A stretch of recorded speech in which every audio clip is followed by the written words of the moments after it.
नमस्कार साथियों, मेरा नाम है आर.के. सिंह। संस्कृति आईएएस यूट्यूब चैनल पे आप सभी का स्वागत है। आज हम अपने इस एपिसोड में जिस टॉपिक की चर्चा करने वाले हैं वो बड़ा ही महत्वपूर्ण टॉपिक है और ये हमारे इन्वायरमेंट से जुड़ा हुआ टॉपिक है। और टॉपिक क्या है? तो वायु गुणवत्ता जीवन सूचकांक, जिसे हम क्या बोलते हैं, AQLI यानी एयर क्वालिटी लाइफ इंडेक्स। ये बड़ा ही महत्वपूर्ण इंडेक्स होता है, सूचकांक होता है और ये हमेशा रिलीज किया जाता है, जिसके आधार पर दुनिया के विभिन्न जो क्षेत्र हैं उनके बारे में जो वायु गुणवत्ता जीवन सूचकांक है, यानी जीवन के लिए जो बातें कही जाती हैं कि आखिर कहाँ पर रहना हमारे लिए बेहतर है, सांस लेना हमारे लिए बेहतर है, उसी के बारे में ये न्यूज बताती है। तो इसी के बारे में हम देखेंगे कि आखिर ये जो इंडेक्स है ये क्या दर्शा रहा है और इससे जुड़े हुए जो भी महत्वपूर्ण आंकड़े हैं उनके जो निष्कर्ष हैं, चाहे वो भारत के संदर्भ में हो चाहे दुनिया के अलग अलग क्षेत्रों के संदर्भ में दिए गए हैं, उन पर हम संक्षिप्त और सारगर्भित जानकारी लेंगे। चलिए स्टार्ट करते हैं। सबसे पहले हम न्यूज देखेंगे। न्यूज क्या है? न्यूज दिल्ली एनसीआर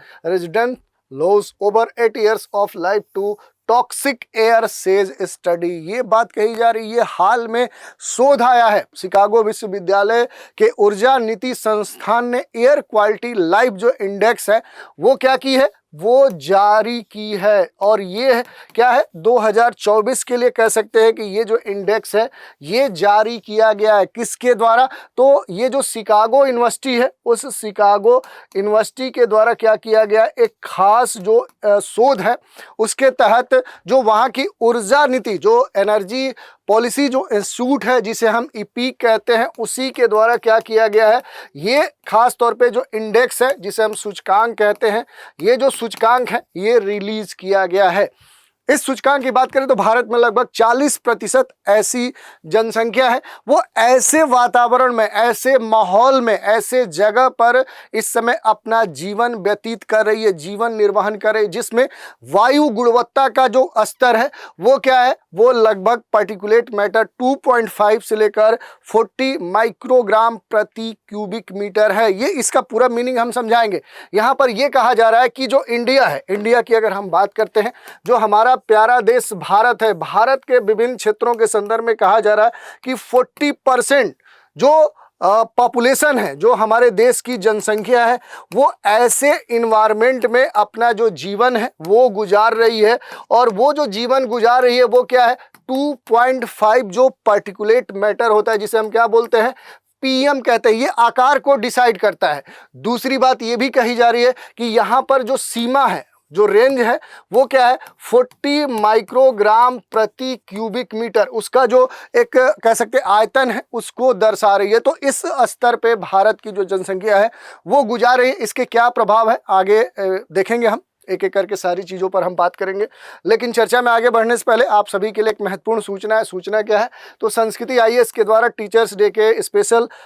अवसर पे कह सकते हैं कि ऑफर संचालित किया जा रहा है, जिसमें देखें तो ऐसे जो कोर्सेज हैं उन पर 80% की डिस्काउंट दी जा रही है। एनसीईआरटी जो कोर्सेज हैं इन पर भी मोर देन 80% का, और जो जनरल हिंदी का जो कोर्स है उस पर मोर देन 75% का जो डिस्काउंट है वो दिया जा रहा है। खास बात यहाँ पर क्या देखने को मिल रही है कि ये जितनी भी छूटें हैं ये कब तक वैलिड होंगी, तो ये 6 सितंबर 2025 तक ही वैलिड है। यानी इस टाइम बाउंडेशन में ही आपको अगर इन कोर्स में नामांकन करवाना है, आप करवाते हैं तो इस छूट का लाभ प्राप्त कर सकते हैं। इसके अलावा भी अगर आपकी कोई क्वेरी है तो उसके लिए नीचे दिए गए जो नंबर है 9555124124 पे कॉल करके जानकारी प्राप्त कर सकते हैं, या फिर दूसरा तरीका है संस्कृति आईएएस की जो वेबसाइट है यहाँ विजिट करके संबंधित जो जानकारी है वो भी प्राप्त कर सकते हैं। अब थोड़ा सा जो ये रिपोर्ट आई है इससे जुड़े हुए जो महत्वपूर्ण आंकड़े हैं उन पर हम बात करेंगे, क्योंकि पहले हमने बता दिया कि हाल ही में जो शिकागो विश्वविद्यालय है उसके ऊर्जा नीति जो संस्थान है उसके द्वारा एयर क्वालिटी लाइफ जो इंडेक्स है 2024 का वो जारी कर दिया गया। उससे जुड़े हुए जो आंकड़े हैं वो भारत के संदर्भ में भी खास तौर पे दिखाए गए हैं। अब यहाँ पर 2-3 चीजें हैं जिस पर हम बात करने वाले हैं कि ये जो इंडेक्स है ये जो रिलीज किया गया इसमें कौन कौन सी बातें महत्वपूर्ण तौर पे कही गई हैं, वो सबसे खास तौर पे मायने रखती हैं। तो देखिए, जीवन प्रत्याशा पर वायु प्रदूषण का जो प्रभाव है उसके बारे में क्या कहा गया है कि जो लाइफ एक्सपेक्टेंसी होती है उस पर जो एयर पोल्यूशन है वो किस तरह से प्रभाव डाल रहा है, उसके बारे में ये रिपोर्ट कहती है कि यदि विश्व स्वास्थ्य जो संगठन है उसके द्वारा जो भी गाइडलाइंस दिए गए हैं, जो दिशा निर्देश दिए गए हैं, जिसके अनुसार पार्टिकुलेट जो मैटर 2.5 है यानी 2.5 माइक्रोमीटर या उससे कम के व्यास वाले जो पार्टिकल होते हैं, जैसे कण की बात हो रही है, जैसे कोई कण है तो इसका क्या होगा, एक व्यास होगा। व्यास क्या होता है, डायमीटर होता है। जैसे ये स्फेरिकल कोई चीज है तो बीचों बीच से जो काटेंगे तो ये जो डिस्टेंस है ये क्या कहलाती है, ये डायमीटर होता है। इसका जो आधा पार्ट होता है वो क्या होता है, वो उसका रेडियस होता है। ठीक है, तो उसी के बारे में कहा जा रहा है कि इस तरह के जो कण हैं जिनका आकार 2.5 माइक्रोमीटर या उससे कम है, तो उसके संदर्भ में ये बात कही गई है कि प्रदूषण को कम कर दिया जाए, या उसके संदर्भ में ये कहा गया है कि औसत जो व्यक्ति है वो 1.9 वर्ष अधिक जीवित रह सकता है। यानी यहाँ पर देखिए जो गाइडलाइंस है उसका यही कहना है कि पार्टिकुलेट मैटर जो 2.5 वाला जो है वो जो प्रदूषण है उसको अब कम और किया जाए, और यहाँ के संदर्भ में जो आयु है वो और बढ़ सकती है, कितना, 1.9 वर्ष। इससे वैश्विक स्तर पे कुल व्यक्तियों के जीवन में क्या हो सकता है, वो 14.9 बिलियन वर्ष की वृद्धि हो सकती है, ये बात कही गई। यानी ये पार्टिकुलेट मैटर के संदर्भ में जो प्रदूषण है उसके संदर्भ में खास तौर पर दिशा निर्देश दी गई है।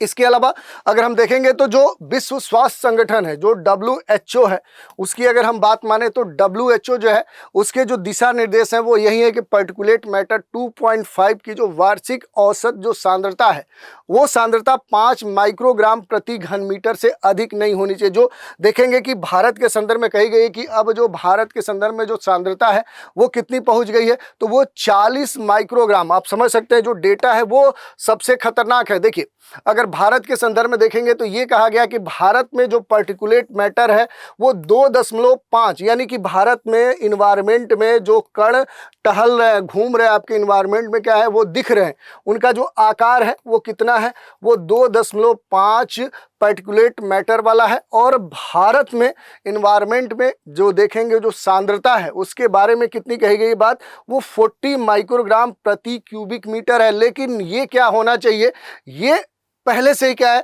कि जो WHO है वो कहता है कि ये कितना होना चाहिए, ये 5 माइक्रोग्राम प्रति क्यूबिक मीटर होना चाहिए। समझ सकते हैं कि भारत की स्थिति क्या है, कितनी दयनीय है। 5 होनी चाहिए, है 40, तो कितना हमारे लिए घातक हो सकता है। यही बात WHO यहाँ पर इस रिपोर्ट में दर्शाया कि भारत में क्या है कि इस समय कितना है, वो 40 माइक्रो कह सकते हैं कि ग्राम प्रति क्यूबिक मीटर है, लेकिन ये WHO के अनुसार कितना होना चाहिए, तो ये 5 कह सकते हैं कि माइक्रोग्राम प्रति घन मीटर होना चाहिए। तो इस आधार पर देखें तो भारत की जो स्थिति है वो काफ़ी दयनीय है। इसके अलावा जो लॉन्ग टर्म के जो डिजीज हैं उनके संदर्भ में भी बातें कही गई हैं कि वायु प्रदूषण के जो प्रभाव हैं, धूम्रपान, शराब का अत्यधिक जो सेवन है, उससे होने वाले जो प्रभाव हैं, उन प्रभावों से देखें तो भी अधिक घातक ये हो सकता है। यानी कि जो इन्वायरमेंट में हम रह रहे हैं, जैसे 2.5 पार्टिकुलेट मैटर या उससे बड़े आकार के जो छोटे आकार के जो कण हैं उनके संदर्भ में कहा जा रहा है, या फिर 5 माइक्रोग्राम प्रति क्यूबिक मीटर वाले जो सांद्रता है उसके बारे में कहा जाए, जो कि भारत के लगभग बड़ी जो जनसंख्या वो इस तरह के इन्वायरमेंट में रह रही है। तो ये इस रिपोर्ट में कहा गया कि वायु प्रदूषण के जो प्रभाव हैं, चाहे वो धूम्रपान, शराब का जो अधिक सेवन है, इससे भी खतरनाक क्या है, वायु प्रदूषण वाले इस क्षेत्र में रहना। कि आप धूम्रपान नहीं कर रहे हैं, आप बोल रहे हैं कि ठीक है हम दिल्ली में रह रहे हैं या इस तरह के जहां भी स्थिति के संदर्भ में दी गई है बात की, वहां पर आप रह रहे हैं, आप बोल रहे हैं हम तो शराब नहीं पीते, हम धूम्रपान नहीं करते। जैसे हम ही दिल्ली में हैं, हम बोल रहे हैं कि हम धूम्रपान नहीं करते, हम ड्रिंकिंग नहीं करते, लेकिन फिर भी क्या है कि हम जिस इन्वायरमेंट में रह रहे हैं वहां पर अगर ऐसी स्थिति है जहां पर सांद्रता 40 माइक्रोग्राम प्रति क्यूबिक मीटर है, यहाँ पर जो पार्टिकुलेट मैटर है उनका जो आकार है वो WHO के दिशा निर्देश के अनुरूप नहीं है, तो फिर क्या है कि वो हमारे लिए धूम्रपान या शराब पीने से भी अधिक घातक है। प्रदूषण का जो एक असमान वितरण है वो भी एक बड़ा मुद्दा है, क्योंकि ये खास तौर पे इस रिपोर्ट में दर्शाया गया कि जो पोल्यूशन है उसका जो डिस्ट्रीब्यूशन है वो पूरे क्षेत्रों में समान नहीं है। सर्वाधिक जो प्रदूषित क्षेत्र हैं उनमें जीवन निर्वाह करने वाले जो लोग हैं वो एक तरह से देखें तो खास तौर पे स्वच्छतम जो क्षेत्र है उसमें रहने वाले जो लोग हैं उनकी तुलना में 6 गुना अधिक प्रदूषित वाले क्षेत्रों में रहते हैं। जैसे जो इलीट क्लास कह सकते हैं, तो वो जहाँ पर रह रहे हैं और जो एक सामान्य जनजीवन व्यतीत करने वाला वाला व्यक्ति रह रहा है, उससे क्या है कि जो सामान्य जनजीवन वाला व्यक्ति है, जो एक संपन्न वर्ग की अपेक्षा जहां पर रह रहा है, वहां की जो स्थितियां हैं इससे लगभग 6 गुना बदतर स्थिति में रह रहे हैं। और खासतौर पे दिल्ली एनसीआर के संदर्भ में ये रिपोर्ट चौंकाने वाली है। और इस कारण से कहा जा रहा है कि इस तरह की जो स्थितियां भारत के संदर्भ में है, इसमें यह कहा गया कि जो वायु प्रदूषण है, इसमें जो श्वसन करते हैं, इस तरह के माहौल में जो लोग सांस लेते हैं, तो इससे उनकी जो जीवन प्रत्याशा है, जो लाइफ एक्सपेक्टेंसी है, यानी जितना वो जीवन जीते, उससे क्या हो जा रही है, उनकी जो वायु है वो लगभग 2.7 वर्ष क्या हो जा रही है, कम हो जा रही है। यानी कि 2 से लेकर 3 वर्ष उसकी आयु, उस व्यक्ति की, ऐसे माहौल में रहने वाले व्यक्ति की आयु कम हो जाएगी। इसमें क्वालिटी जो स्टैंडर्ड है, उनका जो रेगुलेशन है, जो अनुपालन है, उसके स्तर में भी कई सारी दिक्कतें हैं, क्योंकि कई ऐसे देश हैं जहां पर राष्ट्रीय जो गुणवत्ता मानक हैं वो स्थापित तो किए गए हैं। रिपोर्ट के अनुसार अभी भी उन देशों में इसका जो रेगुलेशन है वो सही तरीके से नहीं किया जा रहा, जो उन देशों के लिए या दुनिया के लिए वो एक चुनौती बना हुआ है। और रिपोर्ट के अनुसार अगर देखेंगे तो ये भी कहा जा रहा है कि लगभग 94 जो देश हैं दुनिया में, वहाँ पार्टिकुलेट मैटर जो है 2.5 के मानक स्थापित किए गए हैं, लेकिन इनमें से 37 देश अपने स्वयं से जारी किए गए जो गाइडलाइंस है उनके अनुसार क्या है वो काम करते हैं, और उसमें भी वो क्या है, फेल है। इसके अतिरिक्त देखेंगे तो दुनिया में लगभग 158 देश ऐसे हैं जो कोई भी क्या है स्टैंडर्ड फॉलो नहीं करते, कोई भी मानक वो क्या करते हैं, वो पालन नहीं करते हैं। तो इस तरह से क्या है कि दुनिया में इस रिपोर्ट के अनुसार देखें तो बड़ा ही खराब स्थिति है। अनुपालन के संभावित जो एडवांटेज है उसकी अगर हम बात करें तो विश्व स्वास्थ्य संगठन के प्रदूषण मानकों को पूरा करने के कई सारे लाभ हो सकते हैं। और सभी देशों की बात करें तो सभी देश अपने लक्ष्य को हासिल करने के लिए देखें तो इन क्षेत्रों में निवास कर रहे हैं, और औसतन देखें तो व्यक्ति का जीवन प्रत्याशा है उसमें क्या हो रही है, वृद्धि हो रही है। वो लगभग 1.2 वर्ष क्या हो जा रही है, उनकी जो आयु है वो बढ़ जा रही है। तो इस तरह के जो डेटा है उनको आप यहाँ पर डिटेल में देख सकते हैं। डेटा हमने यहाँ पर डाल दिए हैं। वायु गुणवत्ता जो जीवन सूचकांक है, जो एयर क्वालिटी लाइफ जो इंडेक्स है, इसके बारे में देख सकते हैं 5 states with largest potential life expectancy gain. इसमें दे दिए गए हैं बातें। Gain in life expectancy WHO guidelines के अनुसार है। दिल्ली के बारे में दिया गया है, उत्तर प्रदेश, हरियाणा, बिहार और वेस्ट बंगाल। तो इसे भी आप देख सकते हैं, क्योंकि जीवन जो प्रत्याशा है इस पर जो कड़ी प्रदूषण है, जो पार्टिकुलेट मैटर के स्तर पे जो एक पोल्यूशन देखने को मिलता है, तो वो इसका माप करता है। मापन करने का एक तरीका है पार्टिकुलेट मैटर, यानी कणों का जो आकार है उसके आधार पर। माइकल ग्रीन स्टोर और शिकागो जो विश्वविद्यालय है उनके जो संस्थान है, जो ऊर्जा नीति संस्थान है, उसके द्वारा जो विकसित किया गया जो एयर क्वालिटी लाइफ जो इंडेक्स है, ये आप कहीं ना कहीं देखें तो प्रदूषण के जो प्रभाव हैं उनको क्या करता है, ये मापने का काम करता है। तो प्रदूषण आखिर है कितना, उसको ये इंडेक्स बताता है। दूसरी बात, जो एयर क्वालिटी लाइफ जो इंडेक्स है, ये मूल तौर पे आप देखेंगे तो लॉन्ग टर्म में सबसे बड़ी बात क्या है कि लॉन्ग कह सकते हैं कि टाइम में भी कह सकते हैं, टर्म में भी कह सकते हैं कि जो वायु प्रदूषण है, जो एयर पोल्यूशन है, उसके संदर्भ में ये खास तौर पे जो भी रिस्क है, जो जोखिम हो सकता है, उसको दर्शाता है। अनुसंधान के स्तर पे जो भी वैश्वीकरण है प्रदूषण के साथ, उसे मापने के लिए इसे ऐड किया जाता है। और विश्व भर में जो समुदाय रह रहे हैं, जो लोग रह रहे हैं, उन पर वायु प्रदूषण की जो वास्तविक लागत है, कितना कॉस्ट आ रहा है, उसकी जानकारी भी क्या करता है, एयर क्वालिटी लाइफ इंडेक्स हमें देता है। तो इसकी कुछ अन्य मुख्य विशेषताओं पर भी हम बात कर लेते हैं। जैसे वायु प्रदूषण भारत के लिए सबसे जो गंभीर स्वास्थ्य खतरा बना हुआ है, वो इस समय चर्चा का विषय बना हुआ है, जिसके संदर्भ में ये कहा जा रहा है कि इस कारण से क्या हो रहा है कि जो भारत है, भारत में रहने वाले जो लोग हैं, उनकी जो जीवन प्रत्याशा है, जो लाइफ एक्सपेक्टेंसी है, वो क्या हो रही है, लगभग 3.5 वर्ष वो क्या हो रही है, वो कम हो रही है। यानी जितना जीना चाहिए उससे 3.5 वर्ष वो कम जिएंगे। विषाक्त जो जहरीले वायु हैं, वो भारतीयों के जो बचपन है, उनका जो शैशव अवस्था है और मातृ जो कुपोषण है, उसकी तुलना में लगभग 2 गुने वर्ष क्या कर दे रही है, वो कम कर दे रही है। इसमें सबसे खास बात क्या है कि जो एक वाटर है, वाटर के बारे में कहा जा रहा है कि जो सही स्वच्छ जो जल नहीं है, असुरक्षित जो जल है, जो सैनिटेशन है, उसके बारे में कहा जा रहा है। जो स्वच्छता है वो सही तरीके से नहीं है। लोगों के द्वारा जो हैंड वॉश की बात कही जाती है, हाथ धोने की जो व्यवस्था है, वो सही तरीके से उपलब्ध नहीं है और उसे पालन नहीं किया जा रहा। इस कारण कारण से भी समस्या और जटिल हो रही है। यही नहीं, लगभग 1.4 अरब भारतीय ऐसे क्षेत्र में रह रहे हैं जहां प्रदूषण का जो स्तर है वो विश्व स्वास्थ्य संगठन जो WHO है उसके पार्टिकुलेट मैटर 2.5 के तुलना में देखें तो काफी खतरनाक स्थिति में है। यही नहीं, देश के उत्तरी क्षेत्रों के संदर्भ में अभी भी विश्व के सबसे जो प्रदूषित क्षेत्र हैं उसमें ये बने हुए हैं और इस कारण से यहाँ पर गंभीर वायु प्रदूषण देखने को मिला रहा है। देश की जो राजधानी दिल्ली है और दिल्ली NCR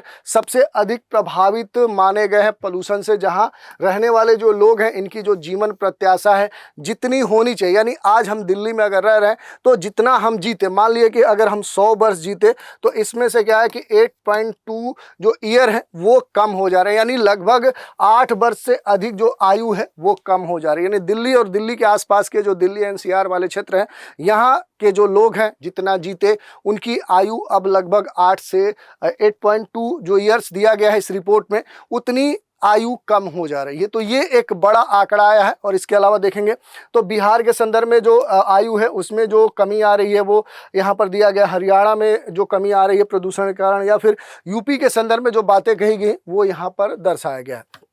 इसके अलावा अगर देखेंगे तो भारत में जो कमजोर पार्टिकुलेट जो मानक है या 40 माइक्रोग्राम प्रति क्यूबिक मीटर का जो आंकड़ा है, इसके अनुसार दिल्ली NCR के जो निवासी हैं इनकी जो जीवन प्रत्याशा है वो भी क्या हो रही है 4.74 ईयर्स कम हो रही है। चौंकाने वाली बात यह है कि ये जो रिपोर्ट आ रही है, रिपोर्ट में ये कहा गया कि 46% लगभग 46% ऐसे भारतीय हैं जो ऐसे क्षेत्र में रह रहे हैं जहां पर जो ये मानक है 2.5 पार्टिकुलेट मैटर वाला, उस मानक स्तर पे भारत अपने मानक से अधिक यहाँ पर डेटा दर्शा रहा है। यदि प्रदूषण के स्तर में देखें तो राष्ट्रीय मानक के अनुरूप अगर कम कर दिया जाए तो भारतीयों की जो जीवन प्रत्याशा है वो क्या हो जाएगी, वो 1.5 वर्ष बढ़ जाएगी। WHO के जो भी सख्त जो दिशा निर्देश हैं कि जो सांद्रता है वो 5 माइक्रोग्राम प्रति क्यूबिक मीटर से क्या होनी चाहिए, वो अधिक नहीं होनी चाहिए। तो इस कारण से भी क्या है कि जो स्वच्छ क्षेत्र हैं, जो थोड़ा सा बढ़िया इन्वायरमेंट वाले जो क्षेत्र हैं वहाँ पर हो सकता है कि बेहतर स्थिति और बन जाए। ये जो रिपोर्ट आई है एयर क्वालिटी लाइफ इंडेक्स, इस रिपोर्ट में रेखांकित किया गया है कि दक्षिण एशिया यानी ग्लोबल जो साउथ है विश्व स्तर पे सबसे प्रदूषित क्षेत्र है, जिसमें कौन आता है, भारत, चीन, ये सारे जो देश हैं, इंडोनेशिया, ये पूरा जो क्षेत्र है ये आता है। और यहाँ पर देखेंगे 2022 के बाद जो स्थिति है और भी खराब हुई है। तो ऐसे बातें जो हैं वो इस रिपोर्ट में दर्शाई गई हैं। अगर वायु प्रदूषण की बात करें तो पूरे क्षेत्र में जो औसत जीवन प्रत्याशा है उसमें अब महत्वपूर्ण कमी आई है और सर्वाधिक जो प्रदूषित क्षेत्र हैं उनमें यह कहा जा रहा है कि जीवन जो है वो 8 वर्ष कम हो गया है। थोड़ा सा कुछ और भी महत्वपूर्ण जो निष्कर्ष है, एयर क्वालिटी जो लाइफ इंडेक्स 2024 है ये भारत के लिए क्यों विशिष्ट हो जा रहा है, क्योंकि दिल्ली में जो जीवन प्रत्याशा है उस पर स्वच्छ वायु का प्रभाव बड़े स्तर पर देखने को मिल रहा है। दिल्ली में जो वर्तमान वायु गुणवत्ता है उससे जुड़े हुए आंकड़े इस रिपोर्ट में दर्शाए गए हैं। पूरे भारत में जो वायु गुणवत्ता है उसमें सुधार की जरूरत पर बात की गई है और अन्य जो स्वास्थ्य जोखिम है, जो हेल्थ रिस्क है, उनके साथ एक पूरा कंपैरेटिव कह सकते हैं कि जो आंकड़ा है वो दर्शाया गया है। क्योंकि दिल्ली में जीवन जो प्रत्याशा है उस पर स्वच्छ वायु का जो प्रभाव है वो खास तौर पे देखने को मिला। जैसे कि हमने डिटेल में बताया कि स्वच्छ वायु जो है, जो विश्व स्वास्थ्य संगठन है, उसके आंकड़ों के स्तर पे सही खरा नहीं उतर रही है और इस कारण से गंभीर जो जोखिम है वो देखने को मिल रहा है। और दिल्ली में वर्तमान में जो वायु गुणवत्ता के जो रुझान है, जो आंकड़े आ रहे हैं वो कहीं ना कहीं देखें तो प्रदूषित जो शहर है उस रूप में दर्शा रहे हैं, जो कहीं ना कहीं देखें तो हमारे स्वास्थ्य के लिए गंभीर जोखिम उत्पन्न कर सकते हैं। पूरे भारत में जो वायु गुणवत्ता है उसके संदर्भ में देखें तो पिछले जो दशक रहा है उस दशक की तुलना में भारत में जो कड़की प्रदूषण है, जो पार्टिकुलेट मैटर का जो पोल्यूशन है वो पहले से क्या हो चुका है, वो काफी अधिक हो चुका है। आप देख सकते हैं कि वो कितना पहुंच गया है, 49 माइक्रोग्राम प्रति क्यूबिक मीटर से वर्ष 2022 में आप देखिए ये क्या है 41.4 माइक्रोग्राम था। तो डेटा क्या हो रहा है कि अब पूरी तरह से फ्लक्चुएट कर रहा है और यदि प्रदूषण में ये गिरावट ऐसे ही चलती रही, ऐसे ही जारी रही, तो आम जो भारतीय हैं वो पिछले 10 वर्षों में दर्ज किए गए जो पोल्यूशन है, जो प्रदूषण के लेवल हैं, उनके मुकाबले अब 9 महीने अधिक जी सकते हैं। तो इस तरह की जो सुधार है या फिर जो इसमें गिरावट दर्ज की जा रही है, इन दोनों के संदर्भ में जो डेटा है वो इस रिपोर्ट में दर्शाए गए हैं। अन्य जो स्वास्थ्य जोखिम है उनसे भी तुलना की गई कि जो कड़की पदार्थ का जो प्रदूषण है इसके कारण जो भारतीय लोग हैं उनके जीवन में लगभग 3.5 वर्ष से अधिक की कमी आती है, जबकि जो कुपोषण है उस कारण से 1.6 वर्ष का और तंबाकू के कारण 1.5 वर्ष का, तो असुरक्षित जो जल है, स्वच्छता है, उस कारण से देखेंगे तो 8.4 महीने की कमी आती है। तो इसमें सबसे जो खतरनाक स्थिति देखने को मिल रही है, जिसमें आपकी जो संभावित आयु हो सकती है उससे जो सबसे अधिक कमी ला रहा है वो कौन ला रहा है, तो कड़की जो प्रदूषण है, जो पार्टिकुलेट मैटर का जो पोल्यूशन है, वो इसमें सबसे महत्वपूर्ण भूमिका निभा रहा है। थोड़ा सा इस रिपोर्ट में जो ग्लोबल सिनेरियो दिया गया है, जो वैश्विक परिदृश्य में जो एयर क्वालिटी लाइफ जो इंडेक्स दिया गया है, उस पर भी हम बात करेंगे कि आखिर दुनिया के विभिन्न क्षेत्रों के संदर्भ में ये जो रिपोर्ट है ये क्या कहती है, जिसमें अमेरिका, चीन, यूरोप या फिर दक्षिण और दक्षिण पूर्व एशिया है, अफ्रीका, पश्चिम जो एशिया वाला पूरा जो क्षेत्र है, या फिर लैटिन जो अमेरिका क्षेत्र है, इनके बारे में ये रिपोर्ट क्या कहती है। तो देखिए, एयर क्वालिटी एक प्रदूषण कह सकते, एयर क्वालिटी जो लाइफ इंडेक्स है ये क्या है, अगर इसकी हम बात करें तो ये एक इंडेक्स है, एक सूचकांक है जो गणना करता है कि कड़की जो पदार्थ हैं, जो पार्टिकुलेट मैटर्स हैं, वो वायु प्रदूषण के संदर्भ में जीवन स्तर पर या जीवन जो प्रत्याशा है, जितनी हम जी सकते हैं, उसके ऊपर क्या इम्पैक्ट डालते हैं। और विश्व भर में जो लोग रह रहे हैं, विश्व जो समुदाय है, उसमें कड़की जो प्रदूषण है उसकी जो वास्तविक स्थिति है, उसका जो निर्धारण है, वो वायु प्रदूषण के दीर्घकालिक जो मानव से संपर्क हो रहा है, जिस एनवायरनमेंट में लोग रह रहे हैं उनसे जो संपर्क होता है, कांटेक्ट होता है, उसके आधार पर जीवन प्रत्याशा के जो अलग अलग संबंध हो सकते हैं, जो आंकड़े होते हैं, उनसे जोड़कर ये इंडेक्स बनाया जाता है। तो सूचकांक ये भी दर्शाता है कि वायु प्रदूषण से संबंधित जो नीतियां हैं, जो पॉलिसीज हैं, वो जीवन प्रत्याशा को, लाइफ एक्सपेक्टेंसी को कैसे वो बढ़ा सकती हैं, कैसे घटा सकती हैं, जब वे जोखिम से पूरी तरह से सुरक्षित जो स्तर है, मौजूदा जो राष्ट्रीय वायु मानक है, या फिर जो भी यूजर डिफाइंड वायु गुणवत्ता के लिए जो स्टेजेज हैं, जो स्तर हैं, वो WHO के दिशा निर्देश को पूरा करते हों। और इसके संदर्भ में डिटेल से आंकड़ा दिया गया, जैसे एक एक करके थोड़ा थोड़ा हम अगर बात करना चाहें तो अमेरिका, अगर अमेरिका की बात करेंगे, USA, या फिर हम चीन की बात करते हैं, या इसके अलावा अगर हम यूरोप की बात करते हैं, तो इनके संदर्भ में खास तौर पे ये कहा गया है कि संयुक्त राज्य जो अमेरिका है, जो USA है, यूरोप है, जो चीन है, यहाँ पर क्या है कि नीतियाँ तो बड़ी ही कठोर लागू की गई हैं, कठोर स्तर पे कह सकते हैं कि जो पॉलिसीज हैं वो यहाँ पर लागू की गई हैं। लेकिन इसके परिणाम स्वरूप भी देखें तो अभी भी अंतर्निहित जो कमियाँ हैं वो यहाँ पर देखने को मिली हैं। लेकिन जो नीतियाँ लागू हैं उस कारण से देखें तो इसके एडवांटेज भी देखने को मिले हैं। जैसे चीन के संदर्भ में खास तौर पे ये कहा गया कि कठोर जो नीति चीन ने लागू की है उसके कारण क्या कि 2014 में जो चीन में प्रदूषण था उससे अब वहां पर जो प्रदूषण है उसमें 41% की क्या हुई है, कमी देखने को मिली है। और चीन के जो लोग हैं, जो पहले ये कहा जा रहा था कि उनका जो आयु है उस आयु में क्या हुआ है कि 2 वर्ष और वृद्धि इस रिपोर्ट में दर्शाई गई है। ये बात यहाँ पर देखने को मिली है। यही अगर अमेरिका के संदर्भ में देखें तो अमेरिका के संदर्भ में 1970 यानी 70 के दशक की बात करें तो इसके बाद अमेरिका ने खास तौर पे पार्टिकुलेट जो मैटर से जुड़ा हुआ पोल्यूशन है उस पर ध्यान दिया। और इस कारण से देखेंगे तो 1970 के बाद अमेरिका में लगभग 67.2% की जो कमी है वो पोल्यूशन में देखने को मिली। और इस कारण से यहाँ पर जो लोग हैं इनकी जो लाइफ एक्सपेक्टेंसी है, जीवन जो प्रत्याशा है, उसमें क्या देखने को मिली है, उसमें लगभग 1.5 ईयर्स की वृद्धि देखने को मिली। यानी वो अब 1.5 वर्ष अधिक जिएंगे, यानी जितना जीना चाहिए। ऐसे ही अगर यूरोप के संदर्भ में देखें तो यूरोप में अगर 90 या उसके बाद के दशक की बात करें, 1998 का जो वर्ष था उसके बाद देखें तो यूरोप के जो देश हैं वो पूरी तरह से जो कड़की प्रदूषण है उसके बारे में अवेयर हुए। और इस कारण से देखें तो उनके द्वारा जो कठोर नीतियां लागू की गई, इस कारण से वहां पर लगभग 30.2% क्या हुआ है, इस तरह के प्रदूषण में कमी आई है, जिस कारण से जो जीवन प्रत्याशा है वो क्या हो गई है, वो बढ़ गई है। तो यहाँ पर अगर आप देखेंगे तो 5.6 एक तरह से जो टाइम है वो क्या हो गई है, उतने महीने यहाँ पर वृद्धि देखने को मिली है। तो इस तरह से क्या है कि अलग अलग क्षेत्रों में ये चीज़ देखने को मिली है। जैसे अमेरिका, चीन, यूरोप के संदर्भ में, चीन के बारे में हमने बताया कि यहाँ पर जो वायु प्रदूषण है उसमें क्या देखने को मिला है, तो लगभग 41% यहाँ पर जो वायु प्रदूषण है वो क्या हो गया है, वो कम हो गया है। और इस कारण से जो आयु है वो 2 वर्ष बढ़ गई है। अमेरिका में देखें तो जो वायु प्रदूषण है वो क्या हो गया कि 67.2% कम हो गया है। और ऐसे ही यूरोप में देखें तो जो प्रदूषण है वो 30.2% क्या हो गया है, वो कम हो गया और इस कारण से इन क्षेत्रों में भी जो आयु है वो बढ़ गई है। तो ये हमने देख लिया कि ठीक है, ये अमेरिका, चीन और यूरोप के संदर्भ में। ऐसे ही अगर हम बात करें दक्षिण और दक्षिण पूर्व एशिया की बात, जिसमें कि हम भारत भी आता है, यानी ग्लोबल साउथ की हम बात करें तो दूसरा जो मानक यहाँ पर दर्शाया गया है वो ग्लोबल साउथ का है। अगर ग्लोबल साउथ के संदर्भ में हम देखें कि जो ग्लोबल साउथ के जो राष्ट्र हैं यहाँ पर खासतौर पे दक्षिण और दक्षिण पूर्व एशिया में देखें तो यहाँ पर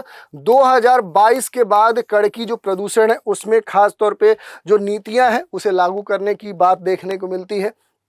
तो 2022 यानी एक दशक पहले, अगर 2012 से 2022 की हम तुलना करते हैं तो खास तौर पे जो रिफॉर्म्स है, जो सुधार है, वो एशिया के संदर्भ में देखने को मिला है। जिस कारण से देखें तो इस पूरे क्षेत्र में पार्टिकुलेट मैटर के संदर्भ में जो प्रदूषण है उसमें 4% की जो कमी है वो देखी गई है और इस गिरावट से इस पूरे क्षेत्र में अब सकारात्मक जो प्रभाव है वो देखने को मिल रहा है। इस सुधार के बावजूद भी देखें तो दक्षिण वाला जो एशिया वाला जो क्षेत्र है ये विश्व का सबसे प्रदूषित क्षेत्र इस रिपोर्ट में क्या बताया गया। तो सबसे जो प्रदूषित क्षेत्र पार्टिकुलेट मैटर के स्तर पे है वो ग्लोबल साउथ या जो ईस्ट एशिया वाला जो क्षेत्र है उसे बताया गया। और इसमें कौन कौन से देश शामिल हैं, उसमें जो सबसे महत्वपूर्ण हमारा जो प्यारा देश भारत है वो इसमें शामिल है, हमारा पड़ोसी देश नेपाल इसमें शामिल है, इसमें पाकिस्तान शामिल है। तो इस तरह से महत्वपूर्ण रूप से ये ऐसे देश हैं जो पार्टिकुलेट मैटर पे देखें तो काफ़ी बुरी स्थिति में है।